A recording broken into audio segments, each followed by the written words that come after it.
Late last night and early today, at my direction, the United States Armed Forces conducted an extraordinary military operation in the capital of Venezuela. Overwhelming American military power, air, land, and sea, was used to launch a spectacular assault. And it was an assault like people have not seen since World War II.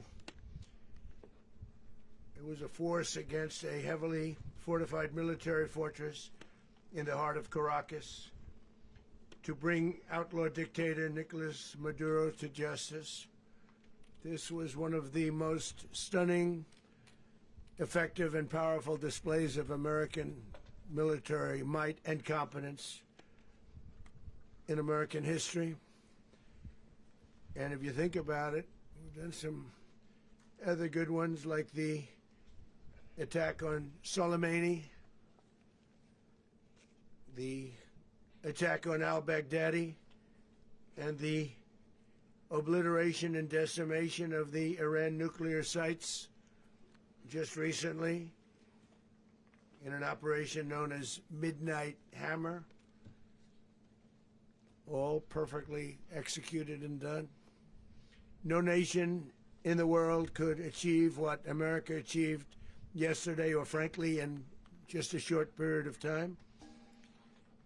All Venezuelan military capacities were rendered powerless as the men and women of our military, working with U.S. law enforcement, successfully captured Maduro in the dead of night. It was dark. The lights of Caracas were largely turned off due to a certain expertise that we have. It was dark and it was deadly.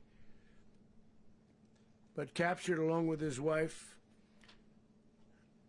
Celia Flores, both of whom now face American justice. Maduro and Flores have been indicted in the Southern District of New York, it's Jay Clayton, for their campaign of deadly narco-terrorism against the United States and its citizens. I want to thank the men and women of our military who achieved such an extraordinary success overnight with breathtaking speed, power, precision, and competence. You rarely see anything like it. You've seen some raids in this country that didn't go so well. They were an embarrassment. If you look back to Afghanistan, or if you look back to the Jimmy Carter days, they were different days. We're a respected country again, like never before. These highly trained warriors, operating in collaboration with U.S. law enforcement, caught them in a very ready position. They were waiting for us. They knew we had many ships out in the sea, just sort of waiting. They knew we were coming. So they were in a ready, what's called a ready position. But they were completely overwhelmed and very quickly incapacitated. If you would have seen what I saw last night, you would have been very impressed. I'm not sure that you'll ever get to see it, but it was an incredible thing to see. Not a single American service member was killed, and not a single piece of American equipment was lost.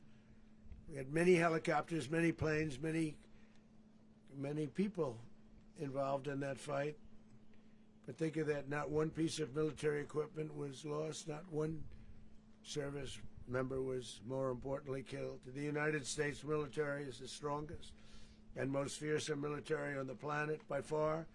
With capabilities and skills our enemies can scarcely begin to imagine. We have the best equipment anywhere in the world. There's no equipment like what we have, and you see that even if you just look at the boats. You know, we've knocked out 97% of the drugs coming in by sea. 90%. Each boat kills on average 25,000 people. We knocked out 97%. And those drugs mostly come from a place called Venezuela. We're going to run the country until such time as we can do a safe, proper, and judicious transition. So We don't want to be involved with having somebody else get in, and we have the same situation that we had for the last long period of years. So we are going to run the country until such time as we can do a safe, proper, and judicious transition. And it has to be judicious, because that's what we're all about. We want peace, liberty, and justice for the great people of Venezuela, and that includes many from Venezuela that are now living in the United States and want to go back to their country. It's their homeland. We can't take a chance that somebody else takes over Venezuela that doesn't have the good of the Venezuelan people in mind. We've had decades of that. We're not going to let that happen.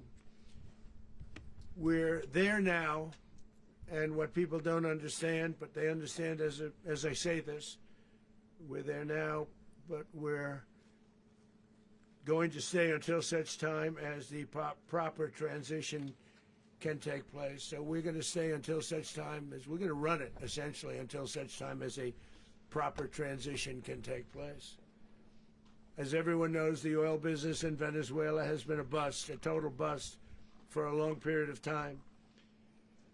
They were pumping almost nothing by comparison to what they could have been pumping and what could have taken place. We're going to have our very large United States oil companies, the biggest anywhere in the world, go in, spend billions of dollars, fix the badly broken infrastructure, the oil infrastructure, and start making money for the country.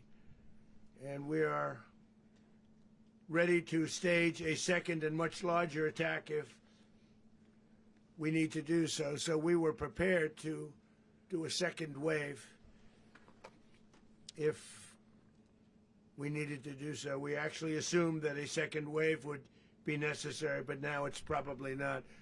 The first wave, if you'd like to call it that, the first attack was so successful, we probably don't have to do a second, but we're prepared to do a second wave, a much bigger wave, actually. This was pinpoint, but we have a much bigger wave that probably won't have to do. This partnership of Venezuela with the United States of America, a country that everybody wants to be involved with because of what we were able to do and accomplish, will make the people of Venezuela rich, independent, and safe. And it will also make the many, many people from Venezuela that are living in the United States extremely happy. They suffered. They suffered. So much was taken from them. They're not going to suffer anymore. The illegitimate dictator Maduro was the kingpin of a vast criminal network responsible for trafficking colossal amounts of deadly and illicit drugs into the United States. As alleged in the indictment, he personally oversaw the vicious cartel known as Cartel de las Solas, which flooded our nation with lethal poison, responsible for the deaths of countless Americans, the many, many Americans. Hundreds of thousands over the years of Americans died because of him. Maduro and his wife will soon face the full might of American justice and stand trial on American soil. Right now they're on a ship. They'll be heading to, ultimately, New York, and then a decision will be made, I assume, between New York and Miami or Florida. But we have people where the overwhelming evidence of their crimes will be presented in a court of law. And I've seen it. I've seen what we have. It's both horrible and breathtaking that something like this could have been allowed to take place. For many years after his term as president of Venezuela expired, Maduro remained in power and waged a ceaseless campaign of violence, terror, and subversion against the United States of America, threatening not only our people, but the stability of the entire region. And you all saw it. In addition to trafficking gigantic amounts of illegal drugs that inflicted untold suffering and human destruction all over the country, all over, in particular, the United States, Maduro sent savage and murderous gangs, including the bloodthirsty prison gang, Tren de Aragua, to terrorize American communities nationwide, and he did indeed. They were in Colorado. They took over apartment complexes. They cut the fingers off people if they called police. They were brutal, but they're not so brutal now. And I just have to congratulate our military, Pete and everybody, and our National Guard, because the job that they've done, whether it's in Washington, D.C., where we have a totally safe city, where it was one of the most unsafe cities anywhere in the world, frankly, and now we have no crime in Washington, D.C. We haven't had a killing. We had the terrorist attack a few weeks ago. A little bit of a different kind of a threat, but we haven't had a killing in a long period of time, 6, 7 months. We used to have two, on average, 2 a week in Washington, our capital. We don't have that anymore. The restaurants are opening. Everyone's happy. They're going, they're walking their daughters, they're walking their children, their wives. They walk to restaurants. Restaurants are opening all over Washington, D.C. So I want to thank the National Guard. I want to thank our military. And I want to thank law enforcement. Been amazing. And they should do it with more cities. We're doing it, as you know, and we're doing it in Memphis, Tennessee right now, and crime is down. We've just sort of started a few weeks ago, but crime is down now 77%. And the governor of Louisiana called, great person, and he wanted us to help him, as you know, in a certain very nice part of Louisiana. And we have done that. It was a rough section, and we have crime down. I understand it's down to almost nothing already after 2.5 weeks. New Orleans, it's down to almost nothing, and we've only been there for 2.5 weeks. Can't imagine why governors wouldn't want us to help. We also helped, as you know, in Chicago, and crime went down a little bit there. We did a very small help because we had no working ability with the governor. The governor was a disaster, and the mayor was a disaster, but it knocked down crime. But we're pulling out of there. When they need us, we'll know. You'll know. You'll be writing about it. And likewise, Los Angeles, where we saved Los Angeles early on, where the head of the police department made a statement that if the federal government didn't come in, we would have lost Los Angeles. That's long after the fires. That's when they had the riots in Los Angeles. We did a great job. Got no credit for it whatsoever, but that's okay. It doesn't matter. We don't need the credit. But we'll be pulling out when they need us. They'll call, or we'll go back if we have to. We'll go back. But we did a great job in various cities. But the place that we're very proud of is Washington, D.C., because it's our nation's capital. We took it from being a crime-ridden mess to being one of the safest cities in the country. But the gangs that they sent raped, tortured, and murdered American women and children. They were in all of the cities I mentioned, Tren de Aragua. And they were sent by Maduro to terrorize our people, and now Maduro will never again be able to threaten an American citizen or anybody from Venezuela. There will no longer be threats. For years I've highlighted the stories of those innocent Americans whose lives were so heartlessly robbed by this Venezuelan terrorist organization. Really one of the worst. One of the worst, they say the worst. Americans like 12-year-old Jocelyn Nungary from Houston. Beautiful Jocelyn Nungary, what happened to her? They, as you know, they kidnapped, assaulted, and murdered by Tren de Aragua animals. They murdered Jocelyn and left her dead under the bridge. There was a bridge that will never be the same to so many people after seeing what happened. As I've said many times, the Maduro regime emptied out their prisons, sent their worst and most violent monsters into the United States to steal American lives. And they came from mental institutions and insane asylums. They came from prisons and jails. The reason I say both, they sound similar. Actually, prisons a little bit more hostile, a little bit tougher.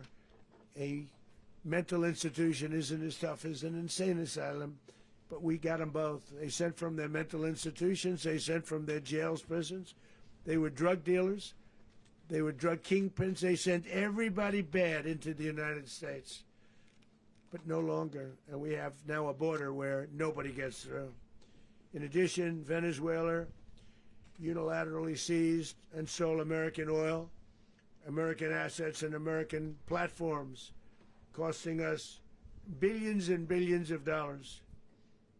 They did this a while ago, but we never had a president that did anything about it. They took all of our property. It was our property.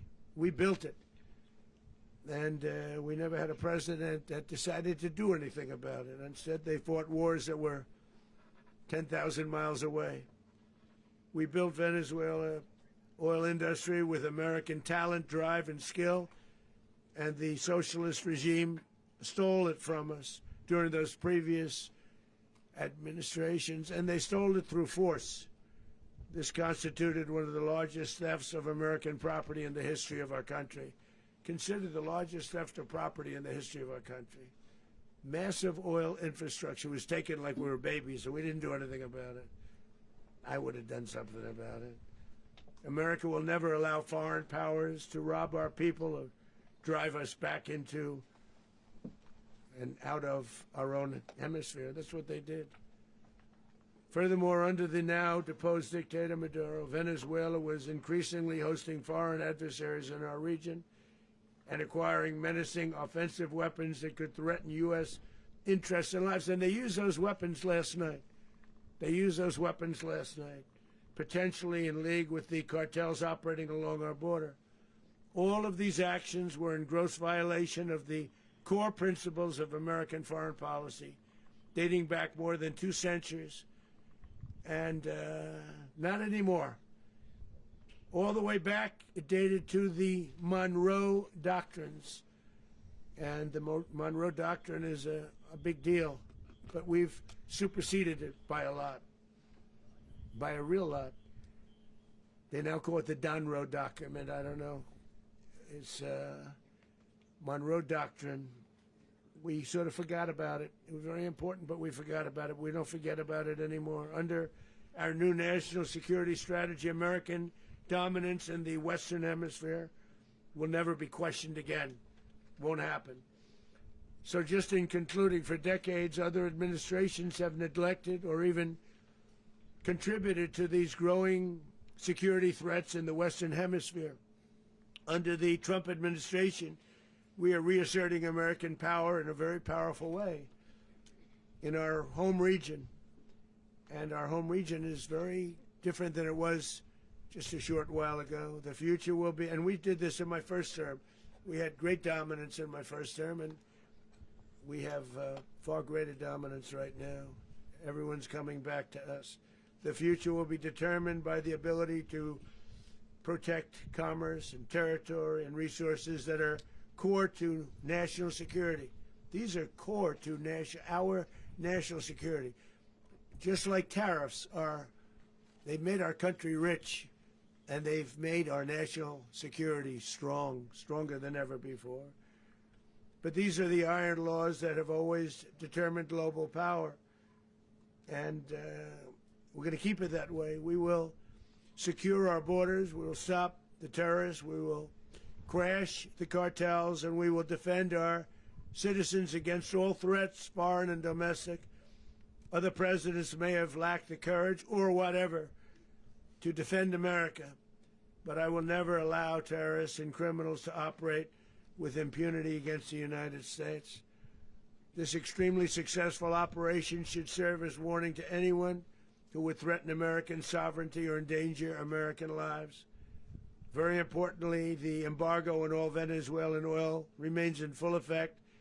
The American Armada remains poised in position, and the United States retains all military options until United States demands have been fully met and fully satisfied.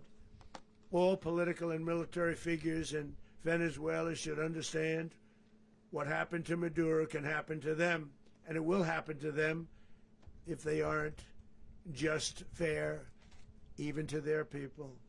The dictator and terrorist, Maduro, is finally gone in Venezuela. People are free. They're free again. It's been a long time for them, but they're free. America is a safer nation. This morning, it's a prouder nation this morning because it didn't allow this horrible person and this country that was doing very bad things to us. It didn't allow it to happen. And the Western Hemisphere is right now a much safer place to be. So I want to thank everybody for being here. I want to thank General Raising Cane. He's a fantastic man. I've worked with a lot of generals. I worked with some I didn't like. I worked with some I didn't respect. I worked with some that just weren't good. But this guy is fantastic. I watched last night one of the most precise attacks on sovereignty. I mean, it was an attack for justice. And I'm very proud of him, and I'm very proud of our Secretary of War, Pete Hegseth, who I'm going to ask to say a few words. Thank you very much. Mr. President, can you explain how the U.S. will run Venezuela? Well, thank you, Mr. President.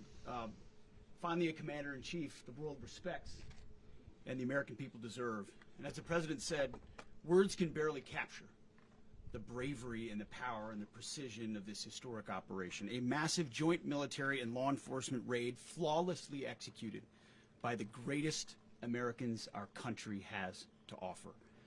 American warriors are second to none, the best in the world and the best of our country. What all of us witnessed last night was sheer guts and grit, gallantry and glory of the American warrior. I'm simply humbled by such men, and I tip my hat to our chairman, Dan Raising Cane, and all those Americans who stood watch last night. Our warriors are the elite of America, and again, President Trump has your back. No other country on planet Earth, and it's not even close, could pull this kind of operation off. And no other president has ever shown this kind of leadership, courage, and resolve. The most powerful combination the world has ever seen. As the President said, our adversaries remain on notice. America can project our will anywhere, anytime. The coordination, the stealth, the lethality, the precision, the very long arm of American justice, all on full display in the middle of the night. Nicolás Maduro had his chance, just like Iran had their chance, until they didn't and until he didn't. He effed around, and he found out. President Trump is deadly serious about stopping the flow of gangs and violence to our country. Deadly serious about stopping the flow of drugs and poison to our people. Deadly serious about getting back the oil that was stolen from us. And deadly serious about reestablishing American deterrence and dominance in the Western Hemisphere. This is about the safety, security, freedom, and prosperity of the American people. This is America first. This is peace through strength. And the United States War Department is proud to help deliver it. Welcome to 2026, and under President Trump, America is back. I'd like to welcome now our chairman, Chairman Raising Cane, to give a few more details about the operation. Mr. Chairman. Thank you, Mr. Secretary. Thank you, Mr. President, and good morning. Last night, on the order of the President of the United States and in support of a request from the Department of Justice, as the President said, the United States military conducted an apprehension mission in Caracas, Venezuela, to bring to justice two indicted persons, Nicolás and Cecilia Maduro. This operation, known as Operation Absolute Resolve, was discreet, precise, and conducted during the darkest hours of January 2nd and was the culmination of months of planning and rehearsal, an operation that, frankly, only the United States military could undertake. What I'd like to do this morning is talk to you through some of the preparation and the details without compromising any of our tactics, techniques, and procedures. There is always a chance that we'll be tasked to do this type of mission again. Our interagency work began months ago and built on decades of experience of integrating complex air, ground, space, and maritime operations. While the past 2 decades have honed the skills of our Special Operations Forces, this particular mission required every component of our joint force, with soldiers, sailors, airmen, Marines, and Guardians working in unison with our intelligence agency partners and law enforcement teammates in an unprecedented operation. We leveraged our unmatched intelligence capabilities and our years of experience in hunting terrorists, and we could not have done this mission without the incredible work by various intelligence agencies, including the CIA, NSA, and NGA. We watched, we waited, we prepared, we remained patient and professional. This mission was meticulously planned, drawing lessons from decades of missions over the last many years, many missions over these last many years. This was an audacious operation that only the United States could do. It required the utmost of precision and integration within our joint force. And the word integration does not explain the sheer complexity of such a mission. An extraction so precise it involved more than 150 aircraft launching across the Western Hemisphere in close coordination, all coming together in time and place to layer effects for a single purpose: to get an interdiction force into downtown Caracas while maintaining the element of tactical surprise. Failure of one component of this well-oiled machine would have endangered the entire mission, and failure is never an option for America's joint force. Those in the air over Caracas last night were willing to give their lives for those on the ground and in the helicopters. Let me talk a little bit about the preparation. After months of work by our intelligence teammates to find Maduro and understand how he moved, where he lived, where he traveled, what he ate, what he wore, what were his pets, in early December, our force was set pending a series of aligned events. Key was choosing the right day to minimize the potential for civilian harm and maximize the element of surprise, and minimize the harm to the indicted personnel so, as the President said, they could be brought to justice. And as the President said earlier today, weather in Venezuela is always a factor this time of the year. And over the weeks through Christmas and New Year's, the men and women of the United States military sat ready, patiently waiting for the right triggers to be met and the President to order us into action. Last night, the weather broke just enough, clearing a path that only the most skilled aviators in the world could maneuver through. Ocean, mountain, low cloud ceilings, but when tasked with a mission, this organization does not quit. At 10:46 p.m. Eastern Time last night, the President ordered the United States military to move forward with this mission. He said to us, and we appreciate it, Mr. President, good luck and Godspeed. And those words were transmitted to the entire joint force. Over the course of the night, aircraft began launching from 20 different bases on land and sea across the Western Hemisphere. In total, more than 150 aircraft, bombers, fighters, intelligence, reconnaissance, surveillance, rotary wing were in the air last night. Thousands and thousands of hours of experience were airborne. Our youngest crew member was 20, and our oldest crew member was 49, and there's simply no match for American military might. As the night began, the helicopters took off with the extraction force, which included law enforcement officers, and began their flight into Venezuela at 100 feet above the water. As they approached Venezuelan shores, the United States began layering different effects provided by Spacecom, Cybercom, and other members of the interagency to create a pathway. Overhead, those forces were protected by aircraft from the United States Marines, the United States Navy, the United States Air Force, and the Air National Guard.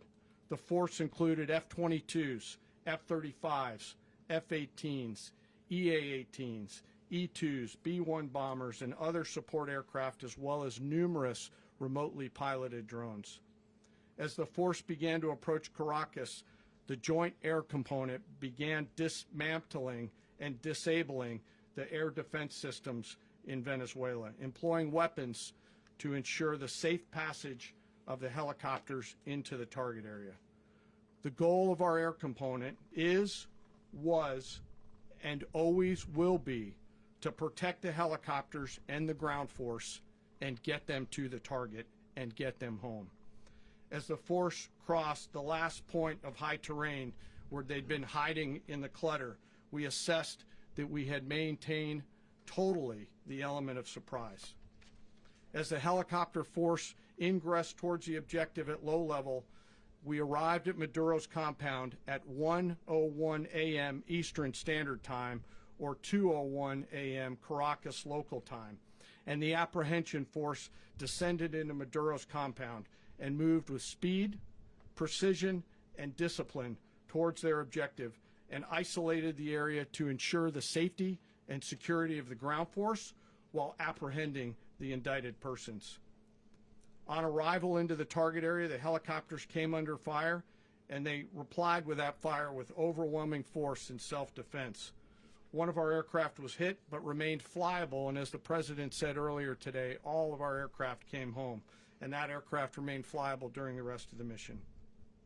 As the operation unfolded at the compound, our air and ground intelligence teams provided real-time updates to the ground force, ensuring those forces could safely navigate the complex environment without unnecessary risk. The force remained protected by overhead tactical aviation. Maduro and his wife, both indicted, gave up and were taken into custody by the Department of Justice, assisted by our incredible U.S. military with professionalism and precision, with no loss of U.S. life. After securing the indicted persons, the force began to prep for departure. Helicopters were called in to exfiltrate the extraction force, while fighter aircraft and remotely piloted aircraft provided overhead coverage and suppressive fire. There were multiple self-defense engagements as the force began to withdraw out of Venezuela. The force successfully exfiltrated and returned to their afloat launch bases, and the force was over the water at 3:29 a.m. Eastern Standard Time with indicted persons on board. And both Maduro and his wife were embarked aboard the USS Iwo Jima. In closing, what we've witnessed today is a powerful demonstration of America's joint force. We think, we develop, we train, we rehearse, we debrief, we rehearse again and again, not to get it right, but to ensure that we cannot get it wrong. Our jobs are to integrate combat power so when the order comes, we can deliver overwhelming force at the time and the place of our choosing against any foe anywhere in the world. I am immensely proud today of our joint force and filled with gratitude to represent them here today. There is simply no mission too difficult for these incredible professionals and the families that stand by them and support them. As we stand here this morning, our forces remain in the region at a high state of readiness, prepared to project power, defend themselves, and our interests in the region. This operation is a testament to the dedication and unwavering commitment to justice and our resolve to hold accountable those who threaten peace and stability. In closing, I want to express my heartfelt gratitude to the brave men and women who executed this mission. Their courage and tireless commitment to our nation are what makes us strong. Thank you, Mr. Secretary, and thank you, Mr. President. Well, I don't have much to add to what you've heard now, other than the following points. Nicolás Maduro was indicted in 2020 in the United States. He is not the legitimate president of Venezuela. That's not just us saying it. The first Trump administration, the Biden administration, the second Trump administration, none of those three recognized him. He's not recognized by the European Union and multiple countries around the world. He is a fugitive of American justice with a $50 million reward, which I guess we saved $50 million. And We should make sure. yeah, exactly. But Don't let anybody claim it. Nobody deserves it but us. but I want to be clear about one thing. Nicolás Maduro had multiple opportunities to avoid this. He was provided multiple very, very, very generous offers, and chose instead to act like a wild man. Chose instead to play around, and the result is what we saw tonight. The other message here is the following. You have a guy, like many people around the world, they like to play games. You have a guy who decides he's going to invite Iran into his country, is going to, do the confiscation of American oil companies, is going to flood our country with gang members, is going to take Americans prisoner and try to hold them for hostage and trade them like he was able to do with the Biden administration. Basically likes to play games all this time and thinks nothing's going to happen. And I hope what people now understand is that we have a president. The 47th president of the United States is not a game player. When he tells you that he's going to do something, when tells you he's going to address a problem, he means it. He actions it. I can tell you, I've watched this process now for 14, 15 years, been around it. Everybody talks. I'm going to do this. I'm going to do that. When I get there, we're going to do this. We're going to take. This is a president of action. Like, I don't understand yet how they haven't figured this out. And now, if you don't know, now you know. Because this is the way it's going to play out. And I think people need to understand that this is not a president that just talks and does letters and press conferences. And, if he says he's serious about something, he means it. And this is something that was a direct threat to the national interest of the United States, and the president addressed it. There's a president of peace, by the way. I told you what I just said earlier. This guy had multiple opportunities to find his way somewhere else and figure out another. He could have been living somewhere else right now very happy, but instead he wanted to play big boy. And so now, he's got other sets of problems on his hands. And but I think the message here should be for the world. Look, the president doesn't go out looking for people to pick fights with. He's not generally wants to get along with everybody. We'll talk and meet with anybody, but don't play games. Don't play games with this president's in office, because it's not going to turn out well. And so I hope that I guess that lesson was learned last night, and we hope it'll be instructive moving forward. Is that a message for Cuba? Mr. President. Mr.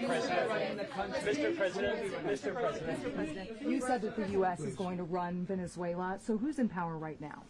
Well, we're going to be running it with a group, and we're going to make sure it's run properly. We're going to rebuild the oil infrastructure, which will cost billions of dollars. It'll be paid for by the oil companies directly.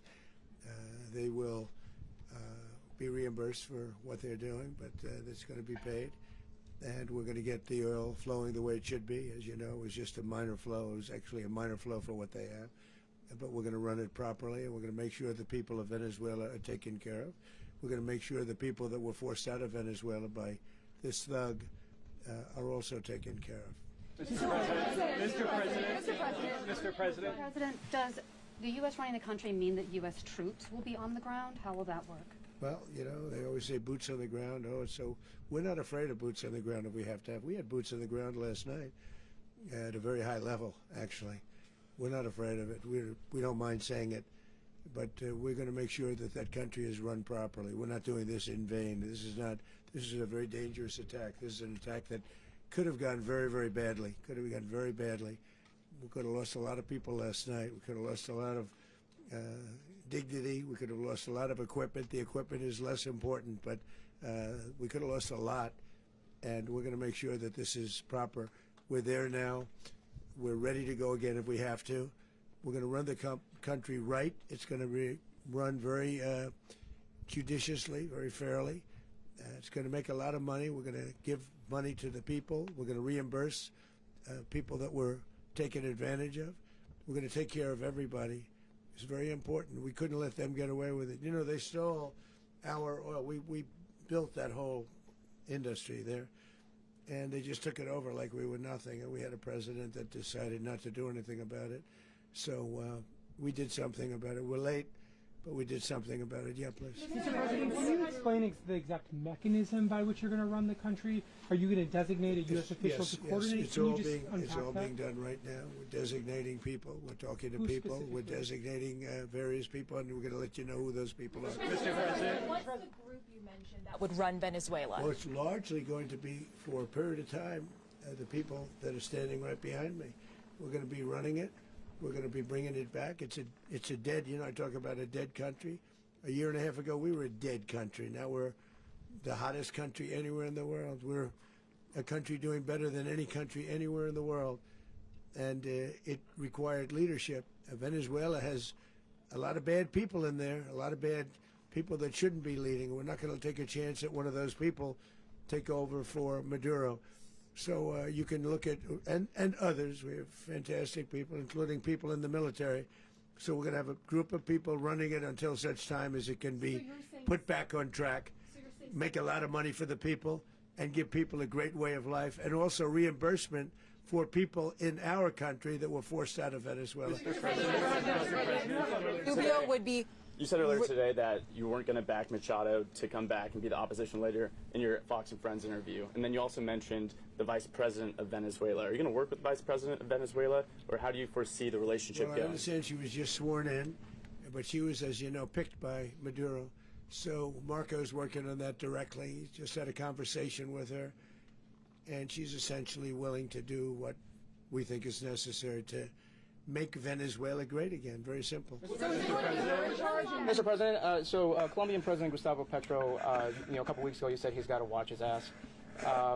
And today, he said he's not concerned about anything happening to him in the aftermath of this operation. So, just what your message is Well, about he that. has cocaine mills. He has factories where he makes cocaine. And yeah, I think I stick by my first statement. He's making cocaine. They're sending it into the United States. So he does have to watch his ass. Mr. President, did you notify any members of Congress in advance? Marco, do you want to talk about that? Because you were involved in it. Sure. We call members of Congress immediately after. This was not the kind of mission that you can do congressional notification on. It was a trigger-based mission in which conditions had to be met night after night. We watched and monitored that for a number of days. So it's just simply not the kind of mission you can call people and say, hey, we may do this at some point in the next 15 days. But it's largely a law enforcement function. Remember, at the end of the day, at its core, this was an arrest of 2 indicted fugitives of American justice, and the Department of War supported the Department of Justice in that job. Now, there are broader policy implications here, but it's just not the kind of mission that you can pre-notify because it endangers the mission. Well, sir, if I could add one thing to that. Congress has a tendency to leak. This would not be good. If they leaked, General, I think it would have been maybe a very different result. But I have to say, they knew we were coming at some point, you know. We had a lot of ships out there. They sort of knew we were coming. We were. But Congress will leak, and we don't want leakers. Mr. President, you were one of the only people to watch this all play out live. What was Maduro doing when the U.S. forces entered what I assume would be his home? And also, was there any point where the U.S. was considering if Maduro pushed back or resisted killing Maduro? It could have happened. It could have happened. He was trying to get into a safe place. You know what a safe place is, all steel. And he wasn't able to make it to the door because our guys were so fast. They went through the opposition so fast. And there was a lot of opposition. You know, people were wondering, did we get them by surprise? Sort of surprised, but they were waiting for something. It was a lot of opposition. There was a lot of gunfire. You saw some of it today. But he was trying to get to a safe place, which wasn't safe because we would have had the door blown up in about 47 seconds, they say on average, regardless of how thick the steel was. It was a very thick door. It was a very heavy door, but he was unable to get to that door. He made it to the door. He was unable to close it. So where is Maduro going to be? Go ahead, finish. Where is Maduro going to be in the time being right now? Do you know his exact Well, whereabouts? eventually, ultimately, in the near future, he's going to be brought to New York. And where is he going to be held? Where is he going to be held in New York? Do you know? That's going to be up to the officials that do these things. Mr. President, the U.S. has something of a mixed track record of ousting dictators without necessarily a plan for what comes afterwards. Not with Did me, that though. weigh on your decision Well, that's making? when we had different presidents, but with me, that's not true. With me, we've had a perfect track record of winning. We win a lot, and we win. If you look at Soleimani, you look at al-Baghdadi, you look at the Midnight Hammer. Midnight Hammer was incredible. Right now, you wouldn't have peace in the Middle East. We have essentially peace in the Middle East because of that.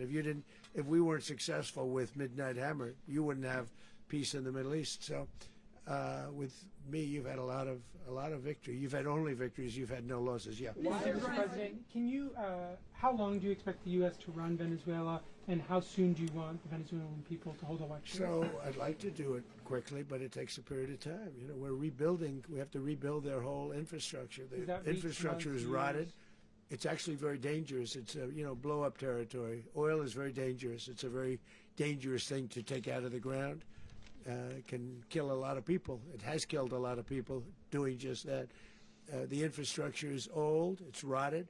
Much of it is stuff that we put there 25 years ago, and we're going to be replacing it. And we're going to take a lot of money out so that we can take care of the country. Are you saying that Secretary Rubio and Mr. President, China, Russia, and Iran have interests in Venezuela. How does this operation affect your relationships with them when it comes to the oil and in terms of China drugs? and Russia, well, Russia when we get things straightened out.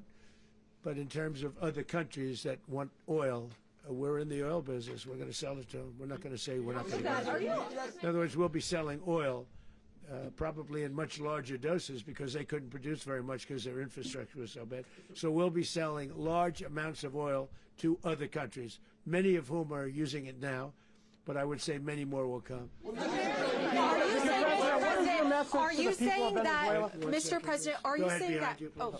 Mr. President, thank you. What is your message to the people of Venezuela today? Of course, the civilian population specifically, they have a lot of questions. What is your message to the people of Venezuela? That you're going to have peace, justice. You're going to have some of the riches that you should have had for a long period of time. It was stolen from you. But you're going to have peace and you're going to have safety. You're going to have justice. You're going to have a country. You're going to have a real country. You're going to have potentially a great country. You know, if you go back 20 years, maybe even a little longer ago, that was a great country. And they destroyed it. Remember I said that if we lose this election, the United States will be Venezuela on steroids. That's what would have happened. Had we lost the election, the 2024 election, we suffered so badly. When you look at the border from 2020, what they did, what Joe Biden administration did to our country should never be forgotten. But if we had to go through another year of that, we would be exactly where Venezuela was in terms of, I used to say, if they win, we're going to be Venezuela on steroids, and that's what would have happened. President, thank you. Are you saying that Secretary Hegseth and Rubio are going to be running Venezuela, and will you be sending in U.S. military They're going troops to be a to provide? team that's working with the people of Venezuela to make sure that we have Venezuela right. Because for us to just leave, who's going to take over? I mean, there is nobody to take over. You have a vice president who's been appointed by Maduro. And right now she's the vice president, and she's, I guess, the president. She was sworn as president just a little while ago. She had a long conversation with Marco, and she said, we'll do whatever you need. I think she was quite gracious, but she really doesn't have a choice. We're going to have this done right. We're not going to just do this with Maduro, then leave like everybody else, leave and say, you know, let it go to hell. If we just left, it has zero chance of ever coming back.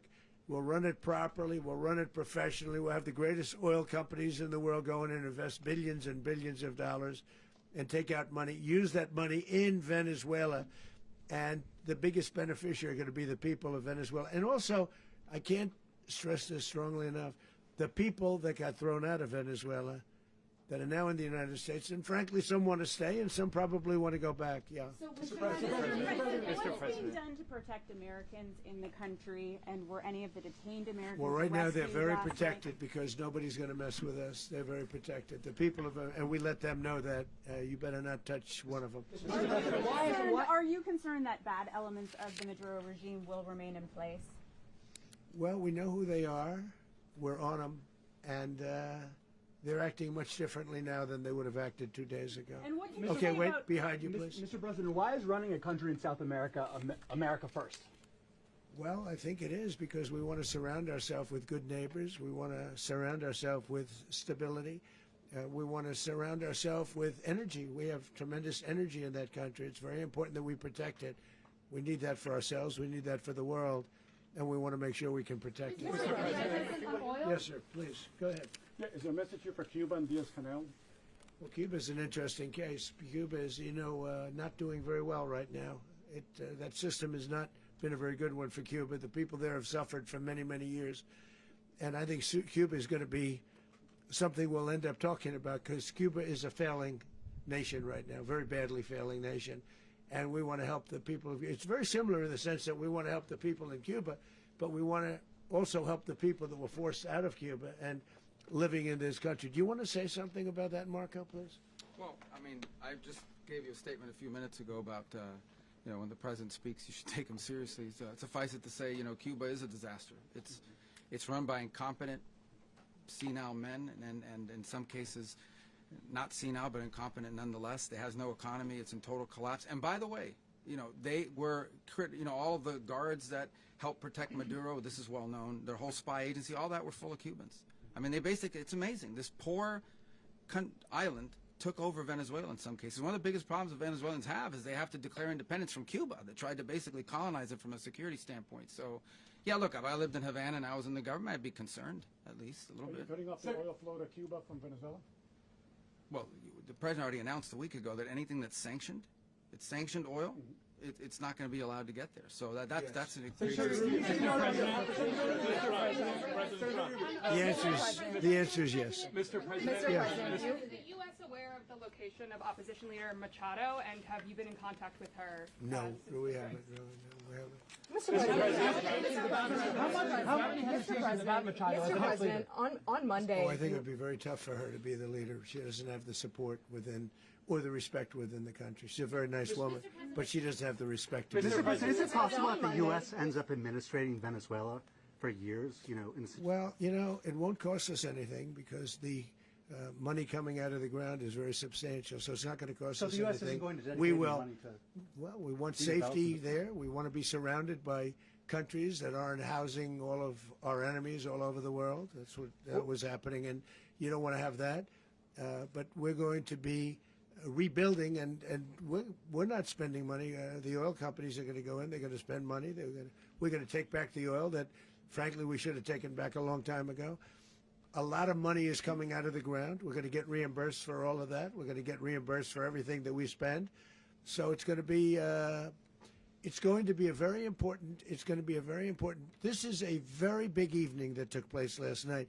We have to be surrounded by safe, secure countries, and we also have to have energy. Very important. We have to have energy that's real energy, not where they're getting 4% and 5% of the energy out of the ground.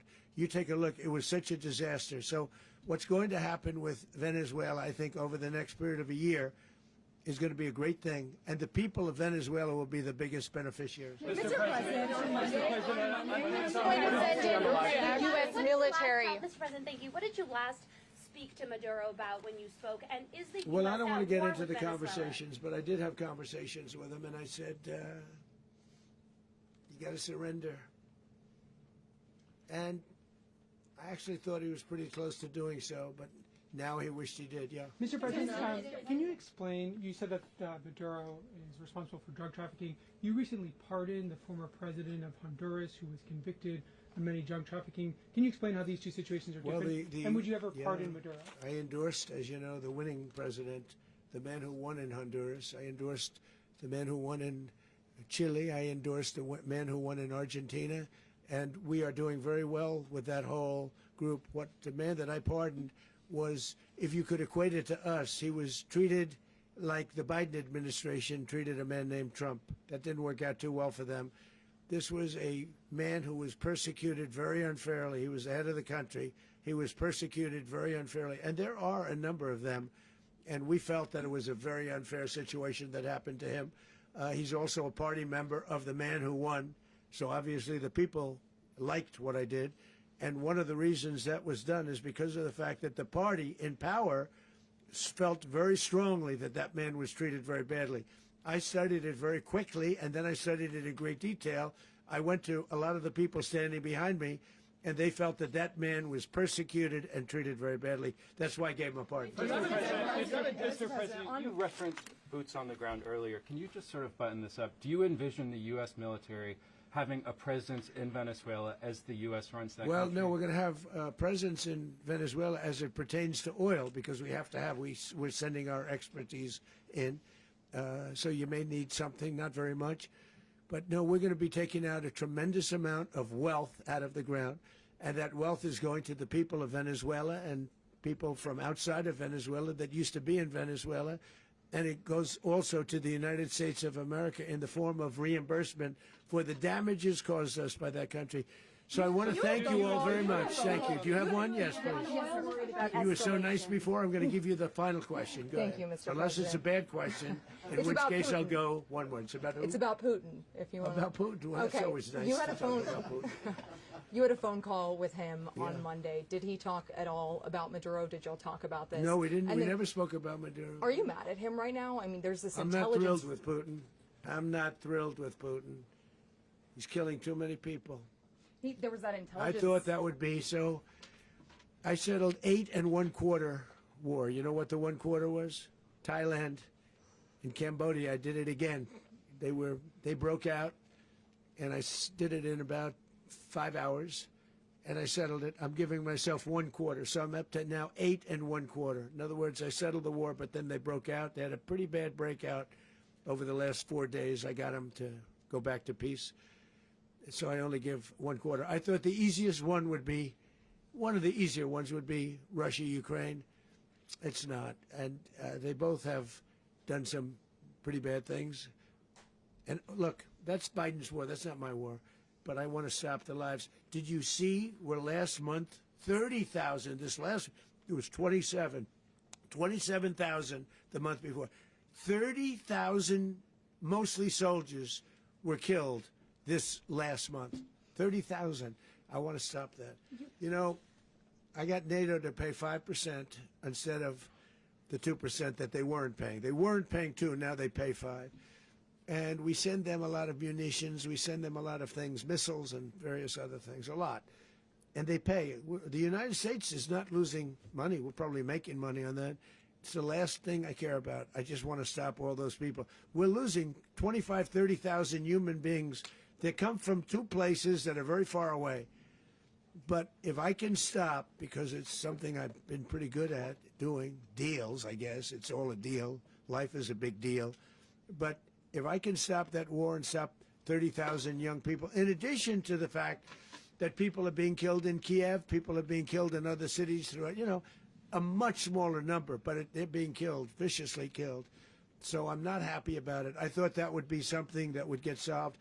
We have Mr. Witkoff here. I think that we're making progress, but that's a war that should have never happened. If I were president, it would have never happened. Putin says it. Everybody says it. If I were president, that would have never happened. But I inherited that war. That was Joe Biden, Zelensky, and Putin. I came into the situation, and it's a mess. And I will say this. I watched an operation last night that was so precise, that was so brilliant. I mean, it was incredible. If we had our people, like this general and our people involved, that war would not have gone on very long, that I can tell you. told me That war, to use an old term, that war has become a bloodbath, and we want it to get stopped. Thank you very much. Are you concerned a rogue Venezuelan general can take over the country? Can you talk about your conversation with the vice president?